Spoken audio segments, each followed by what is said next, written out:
I am here today with my dear friend, sister in Christ, right? Yep. It's been, I think, close to 14 years. Kendra Cook, who just launched her first book that she's been working on. It is up here on the screen, Embrace, Empower, Involved. So much inspiration for this book, and I've been hearing about it. You've already sold, I believe, over 5,000 copies, and it was just released. Kendra, first of all, just tell us what was the inspiration for the book? Well, thank you, Jane. And yes, you are dear friend and sister. The book came about from a, bucket list 10 years ago. They're like, what do you want to do when you continue down this path? And I said, I want to write a book. I just really never knew what the book would be about. And so the inspiration behind the book was I'm an avid journaler.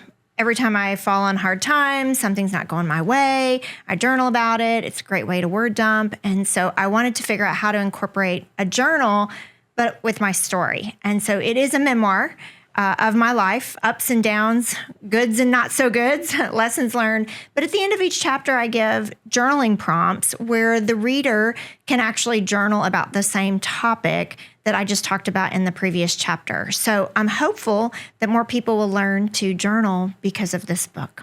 So I've read the book, and I haven't done the journaling yet because I just got it and had to read it because I knew we had this scheduled.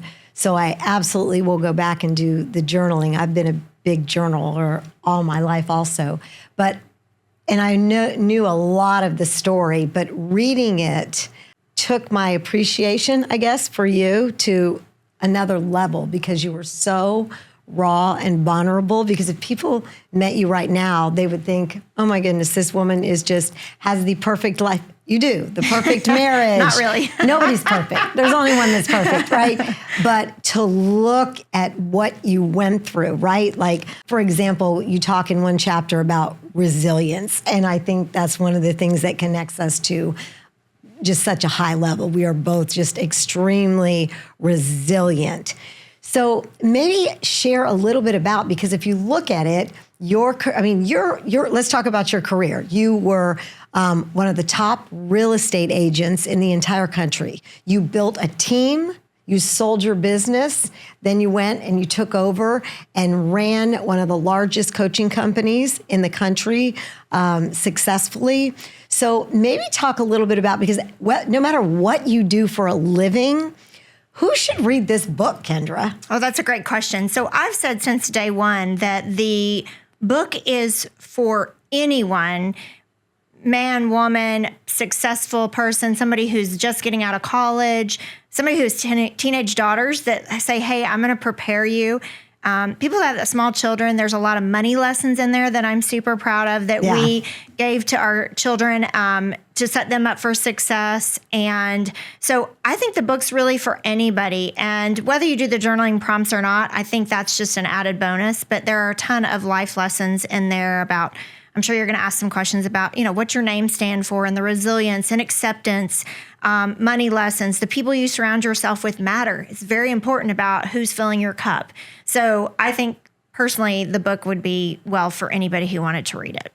Well, also, let's talk, dig a little deeper into the journaling. And again, the questions, some of these, I'm a big journaler. I just would have not been able to finish it knowing we had this slotted. But I think, why don't you share, because you have been such a journaler, where does someone start to journal, right? There's some people like, I hate to write. Like, so years ago, I don't know, I just started and never stopped. But if there's someone listening that's struggling with just many of the things that we've all struggled with in life, especially right now, what does journaling do for your soul, for your, just for your future, for your clarity in life? What does journaling do?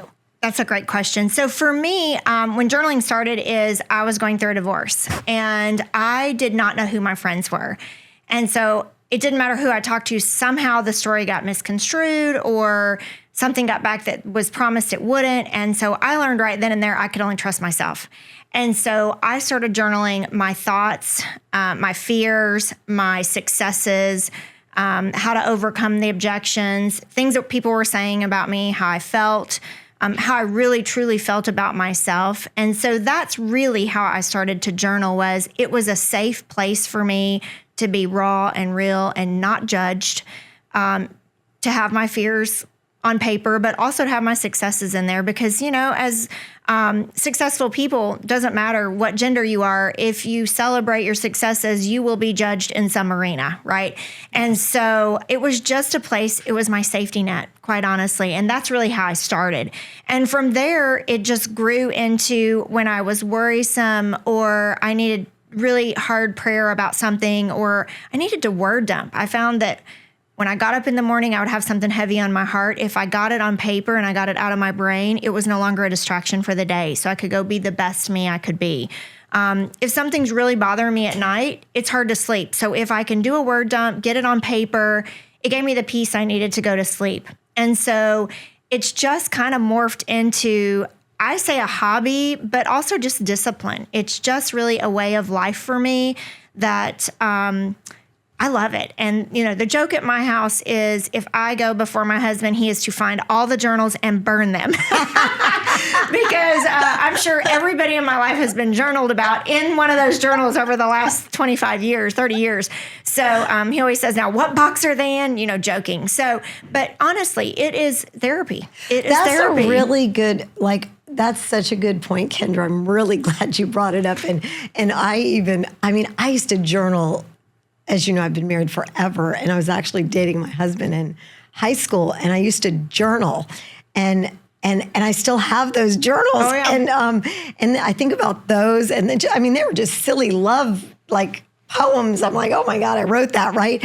But fast forwarding in life, frustrations, with loved ones, right? So coworkers, anybody, friends. it's for you, right? Absolutely. So I think that's the thing I love. I need to tell my husband the same thing, burn them. But I think and don't read them. And I think that's the problem. Many people don't want to journal because you're worried about who's going to read your journals. They're just for you. Is that right? Absolutely. They're just for you. And quite honestly, after you fill a journal, and if you're nervous about it, go burn it. out. Go throw it in the lake. Go do something with it if you don't want it laying around. But in the moment, it is really therapy for yourself. Yeah.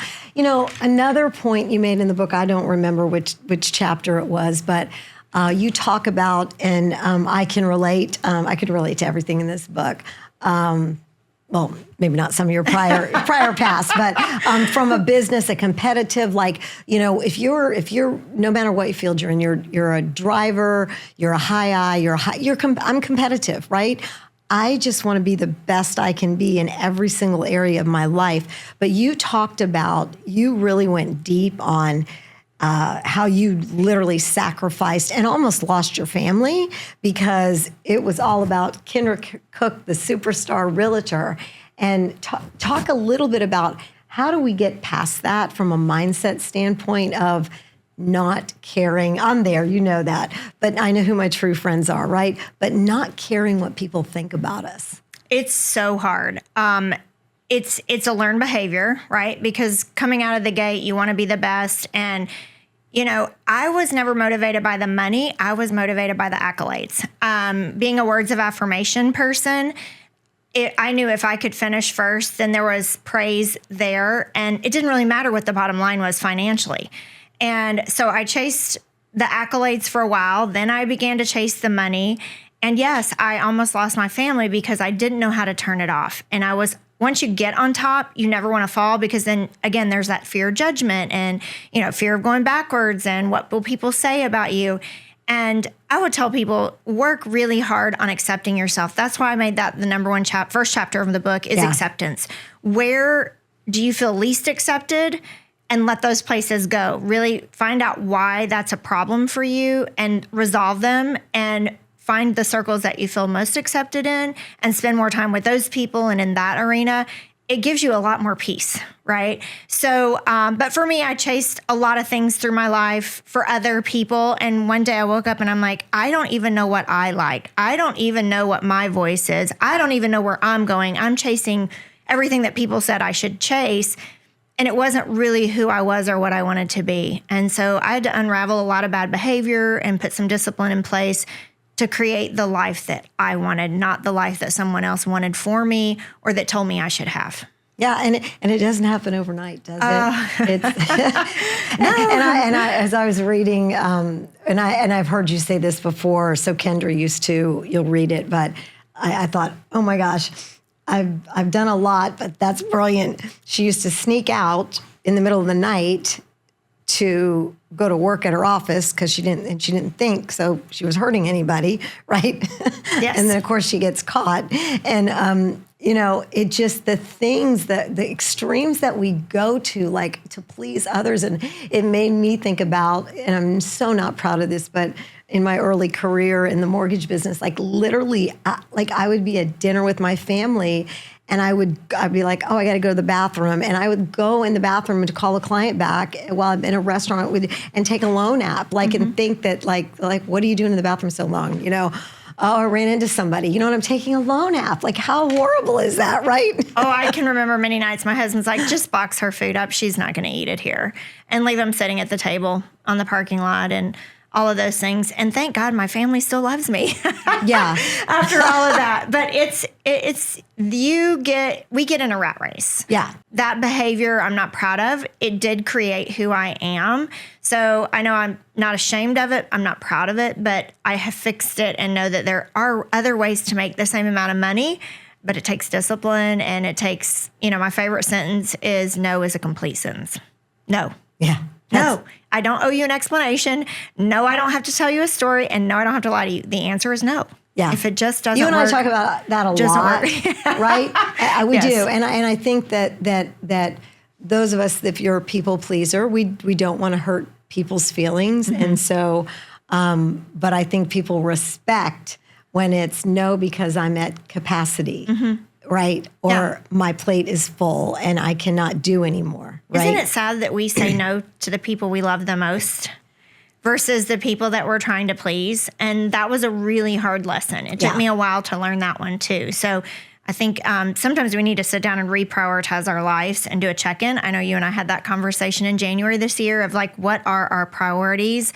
And let's rank them. And if they don't fit in those priorities, we have to start eliminating those things. There's only 24 hours in the day. And actually, Kendra, I just literally had to do that again. Mm-hmm. It happens. Things happen in our lives. We all go through right now, just in, here in Tampa, Florida, we've had a trying 45 days, right? Absolutely. A lot of people have, they're still unsettled. People are displaced from their homes, and there's just a lot going on. And I know I had to sit back down, reprioritize who and what, Again, right. I say I want to spend the rest of my life doing what I want to do with the people I want to do it with. And when we don't prioritize, and I had to figure out very recently something else needed to go. Right. And I was so clear that day. My word for that day was clarity. And I thought about it, and I got complete clarity from my Lord and Savior of what needed to go. And I was very honest about the situation. And I think even in your book, you talk about whether you have a partner or in a relationship, if you're married, like talk a little bit about how hard that was with you and Greg, because I see you now are mentoring. You and Greg are also mentors. You're not only a mentor, a speaker, and a consultant, but you and Greg mentor other couples so that instead of ending up divorced, they can end up like you in such a great relationship. So talk about the courage and what you and Greg did to basically be at a point right now where you are in your life. You're an empty nester. You have an amazing son, Corey, right? Right. Love I think it's a fiance, right? Yeah. Getting close, yep. Getting close. And you're at a really cool spot. Like that is my biggest just hurt for people that get to the age and they've lost everything because we all have this stuff, but they didn't fix it. So talk a little bit about how you and Greg got there. Well, I can tell you, we were complete opposites. He rode a motorcycle. I'm terrified of them. I drank wine. He did not. And our son was coming home from high school saying, so-and-so's getting a divorce. So-and-so's parents are getting a divorce. He's leaving school. And I give Greg all the credit. He said, you know what? We're not going to be a statistic. We're going to fix this so when Corey is gone, we still have each other. And I think that that's exactly what you're referring to is we raise our kids are our main focus, and we take our eye off of our marriages or our partnerships, and they take a back seat. Maybe it's careers, whatever. And so unbeknownst to me, he took a wine etiquette class of what glass to drink what color wine in and figured out what he liked and he didn't like. And so we went on date one night and he orders a bottle of red wine. I'm like, I can't drink a whole bottle of red wine. And he said, oh, I'm going to drink it with you. And I'm like, what? And so he proceeded to tell me that he was going to sell the motorcycle and we were going to have a joint, hobby together. And he knew that I enjoyed a nice glass of wine. And so that kind of started our, ride of we have a set date night no matter what. And we are empty nesters. We always go on a date every week. It's the same night of the week. And it's something different because it is easy to go to the same restaurant in the same time in the same place. So we change it up. Sometimes we're in a Jeep and I'm in a hat, and sometimes we're in the truck and dressed up. But I think I say it all the time, but your relationships take work. It doesn't matter how much you love one another. You have your own interest, but you need some common interest. And communication is key. It's so number one. Communication is so everything. big. And so I'm not a TV person. And so in the mornings, we just have a rule to get Kendra off on the right foot of the day. No TV. It's depressing. It's nasty. I don't enjoy it. Don't watch the news. And so that's just a rule, kind of he abides by that. But in the evenings, he wants to watch sports. I'm okay with sports, but it's not my life. As long as I'm in the room, he wants quality time. That's his love language. So I can be playing a game on my phone. I can be writing in my journal. I can be reading a book. As long as he can see me, it's quality time to him. So it's compromise, it's communication, it's connection. And we just really are honest with the people that we talk to about marriages. It's okay to be great apart, but you have to be amazing together.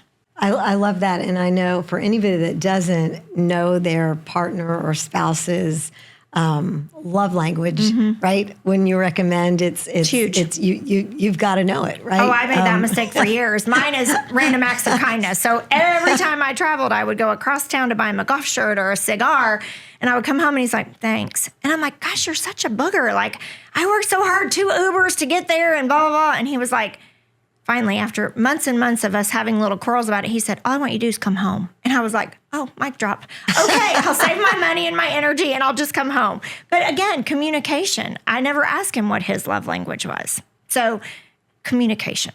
Yeah, I know. It's funny because mine is acts of service, period. Clean the garage, and I am so happy. I don't need gifts. I don't need you to tell me how much you love me. I know that. So I think that's brilliant. I think maybe talk a little bit about if someone right now is really struggling, right? I think, first of all, they've got to read the book, because you've got to read the book because the hamster wheel that you were on with work, I've been there, and I still have to work on it. I will go to my grave with trying to fit too much into a day. It's just who I am innately. But if someone is really on that hamster wheel in their career, and no matter what it is, but it's specifically like real estate is tough right now. Yes. Lending is tough right now, Kendra. I know, and you have a big sphere. Like, what's the start? There's a lot in here. I mean, these chapters are there. It's going to take a while, but what would be a good starting point? I'm going to ask you. I am guessing it's acknowledgement, and then, like for me, I have to communicate, hey, I'm struggling right now, right? I need your support, right? I'm going to fix this. Here's what I'm going to do. Here's my plan and my vision. But maybe talk a little bit about what someone could do to start. As far as communication with their spouse, or just in business in general? I'm saying in business in general. Here's the thing. I really feel, and I watch this, that people are not present, right?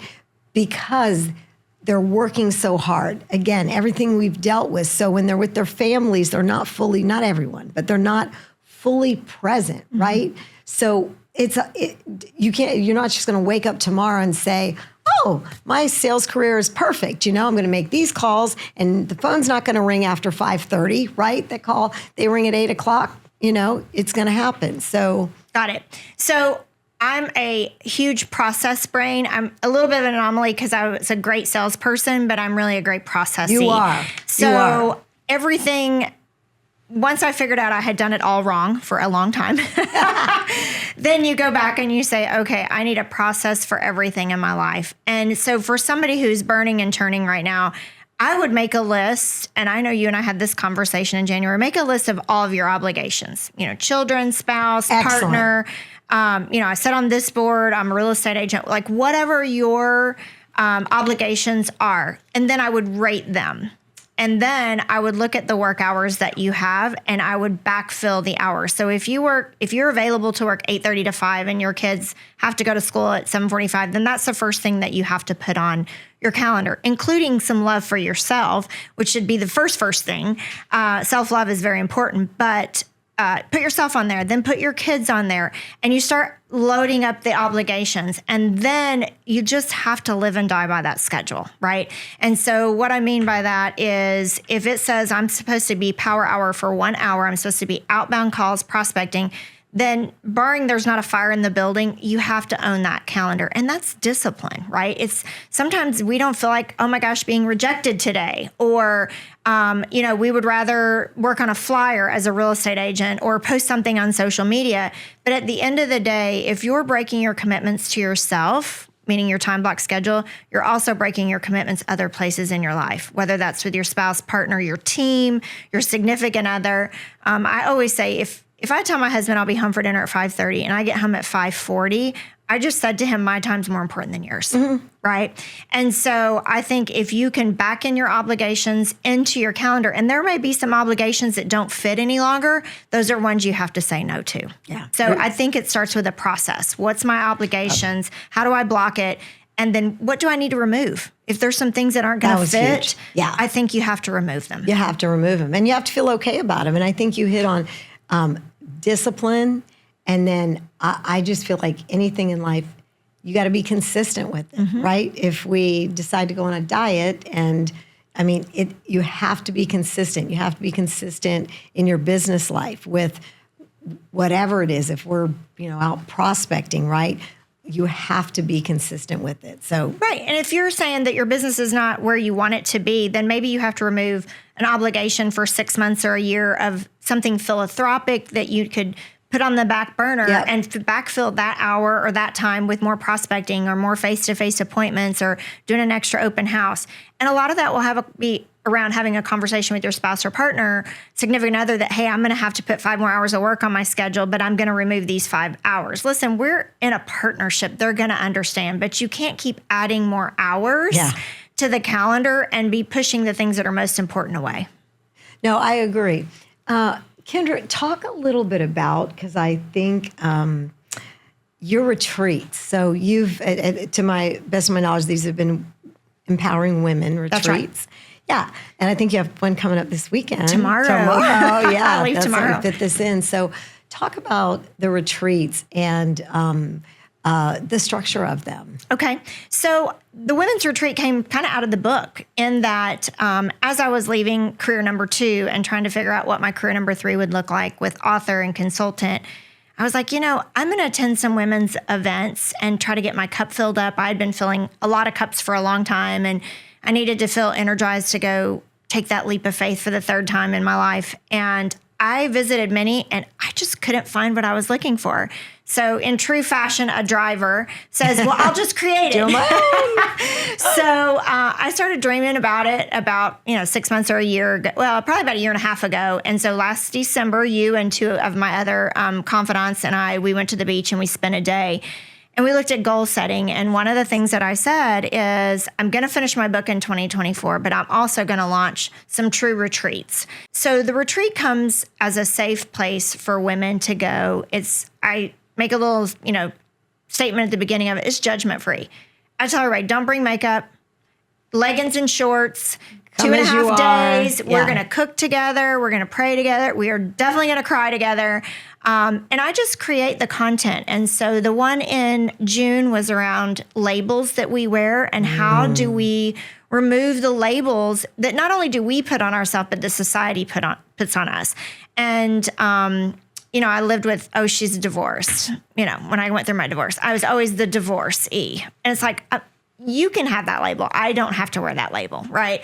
And so limiting beliefs, like where does this stuff come from? I think a lot of times we say something, but we don't know why we say that. Right. And so we start digging in like, why? Why do you feel that way? Where does that come from? Who told you that? So those are some of the topics. We talk about self-care is not selfish. Like, why do we think that we have to be the last thing that goes on the calendar when we're the one that is carrying the biggest load sometimes in our families?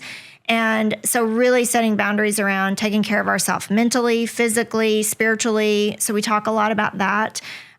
This one here that we will be at this week, we are working on vision, but in a totally different way of creating the gifts that we had in each decade of our life. So in our 20s, what were our gifts? I know I could run a lot harder in my 20s than I can run in my 50s. I'll tell you that. But, stamina. And so we're going to do some, really soul searching on the gifts that we had through the decades. And then a lot of questions, to thought-provoking questions about what do we want the future to look like, and then turning those into a vision board. And so a lot of soul searching. We do a lot of journaling there. Imagine that. A lot of quiet time, physical activities. We cook together. And a lot of healthy food there, and just really fill each other's cup to go back and finish the year strong and get ready for the new year. Is this women of all ages? Is it yes. Yes. Yeah. So I actually have a runner at the event who helps me get the food out and goes and picks up our food, the ones that we don't cook, the meals we don't cook.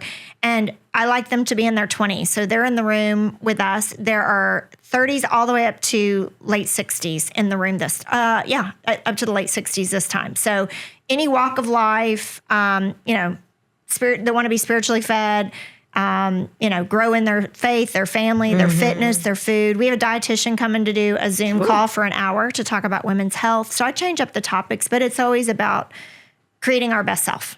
I think, I hope people really take that to heart. I think that so many women, they feel guilty because they have so much on their plates, families, business, if they are working, and they feel like they can't take the time for themselves, right? Yeah. How do you pour from an empty cup? You can't. How do you pour from an empty cup? Yeah. Right? How do I pour into other people if my cup is completely drained? And I used to say, you're not hiring a French fried, burned out, deep fried, angry realtor. You would like me to be fresh and filled and, master of my craft. So it really started all the way back then, and then just continue to do it today. Pour into yourself. You also are doing a lot of speaking engagements, and obviously I've heard you speak so many times over the last 14 years, and I've had you in to speak to my agents. How much speaking are you doing right now? How much speaking do you want to do if anybody's interested in hiring you? And then maybe, Kendra, I know there are so many topics that because you are probably the most organized person I've ever met. Your office is incredible.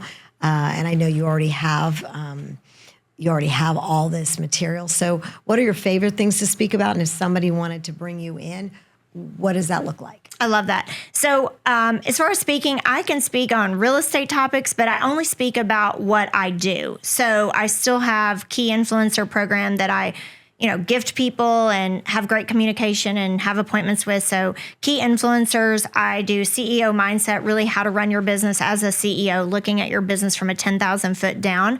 Because, you can be a great salesperson, and if your operations or your finances are falling apart, you're not going to be a great salesperson for very long, right? So I talk a lot about CEO mindset, betting on yourself, creating the life that you so dreamed of, goal setting, business planning, vision forecasting. I talk about how to build a database from the ground up. I talk about technology. I talk about listing domination.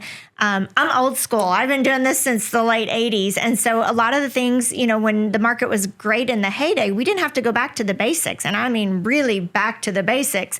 And so I teach listing domination, ways to find listings. So the topics are endless. I can create the class that someone wants. I teach anything that, as long as it's something I believe in. I teach a leadership versus management class which is a great class. That's a great because class. It's Knowing totally that- different yeah. roles, but people try to blend them and it doesn't work Yeah. out very well. So that's a great class. So where do I speak? I can speak for a top lender who wants to have a room full of realtors to really help them grow their business. I can speak at women's retreats, business women's retreats. I can speak at a church, really anywhere. I love keynote speeches. I have spoken at some big mortgage companies on their keynote stage. So really just the sky's the limit. I enjoy it. Right now I speak probably 2 to 3 times a month. So I travel quite a bit. With the book launch, we can do a book signing and coordinate the two together with a talk as well. So I'm really an open book. Well, I think you are. What's neat about you, Kendra, is also we are a good one to speak on right now. Is since we are in November, we just kind of lost October, Right. But goal setting and business planning. But I know you are so dialed in. You already know exactly how many speaking engagements your calendar's done for 2025, Yep. right? Right. Yeah. So I think you've got everything slotted, and it kind of goes back to you've created. I don't want to say this perfect life because none of us are perfect, but you've created a life by design. Mm-hmm. You have created the life that Kendra Cook wants, and you're evident at that. So I just want to share you with the world. And last question, what's next for Kendra Cook? That's a great question. I don't really know. I just want to spread, myself, share pros, cons. Yes, my life has taken a lot of crazy turns over the last 30 years of business. None I would trade in. Everything that's in the book, I lived it. I'm not ashamed of any of it. It taught me so much. I would say just continuing one of the chapters in the book, probably my favorite chapter in the book. That was the question. What's your favorite chapter? My favorite chapter in the book is what's in your name. And I was taught as a farmer's daughter that you come into the world with nothing and you leave with nothing. And leave your mark while you're here. And I always said, I want people to say the same thing about me when I'm in the room as when I'm not in the room. So integrity, character, commitment, all of those things are so important to me. So what's next for me? I hope I just continue to empower people, change lives, help people really see that it's not that deep. It's really not that deep. You're going to fall down. You're going to bruise yourself. You're going to get back up. We're going to live to tell the story. And maybe people will stop judging other people if we would stop judging them, So I'm excited to see where God takes me and how many doors I can open, how many lives I can change. And I'm ready to do that. I'm ready to conquer the world. In closing here, I just think we're all born innately selfish. I mean, we are, right? That's how we're born. But working on it and becoming less and less selfish and reading that chapter, your favorite chapter in the book, and just whether you were brought up this way to serve others, that's okay if you're not. It's never too late.